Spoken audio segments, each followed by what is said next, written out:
Maayong buntag kaninyong tanan. Mayong buntag. Pasensya na po kayo, hanggang doon lang. Hindi po ako na-assign dito sa Cebu. Pero yung mga kabatch ko, siguro kilala ninyo, no? Sina Father Abunjo at si Father Joris. At sa theology naman, kabatch ko si Father Dudoy. Ang aking class advisor nung ako'y third year high school, that was in 1987 to 88. Alam niyo kung sino? Si Father Oni. Siya ay brother noon sa Don Bosco, Pampanga.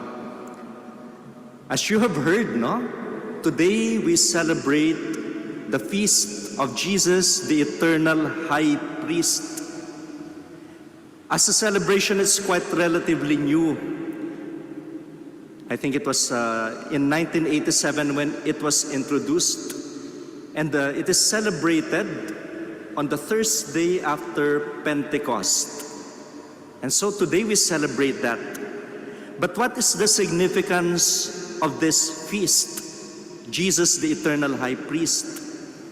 If we look back, no, if we read the Old Testament, we would see there the importance of the high priest.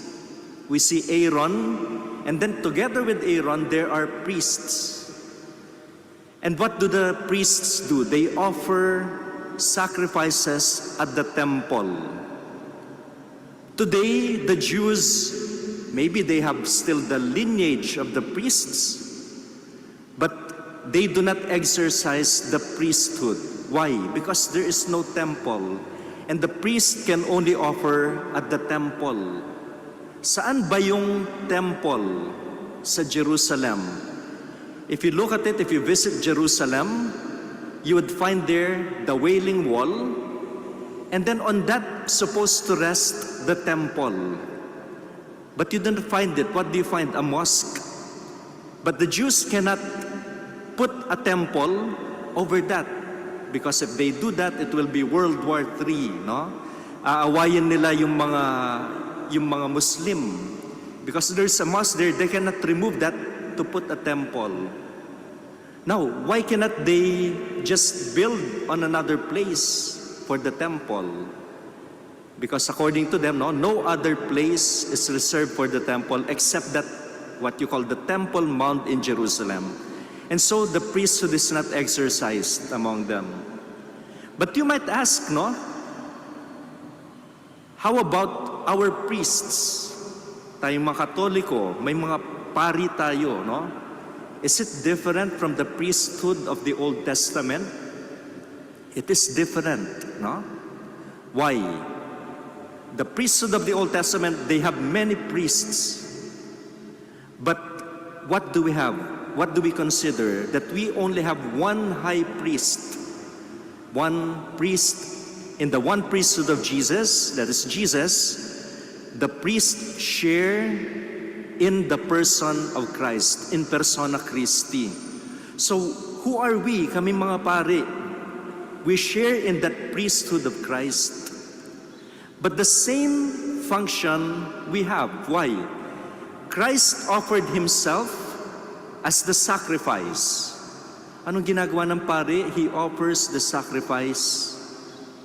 In the Old Testament reading that we've had from the book of Genesis, what happened? Abraham was offering his only son, Isaac. And when he was about to kill him, to offer him, the Lord intervened. And sabi niya, no, do not kill your son Isaac, because I've seen your faithfulness. The faithfulness that is of the priest to the Father.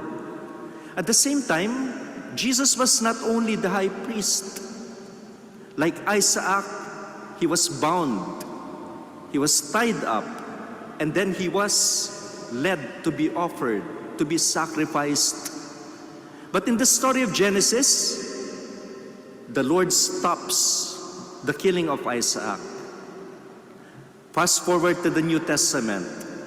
Jesus offered Himself But then at the gospel reading that we've had, he was praying, no? Lord, take this cup away from me. But then the words, but not my will, but yours be done. And what we know what happened. Jesus offered himself, his life. So he was the priest and he was the sacrifice. It is a very beautiful image for all of us.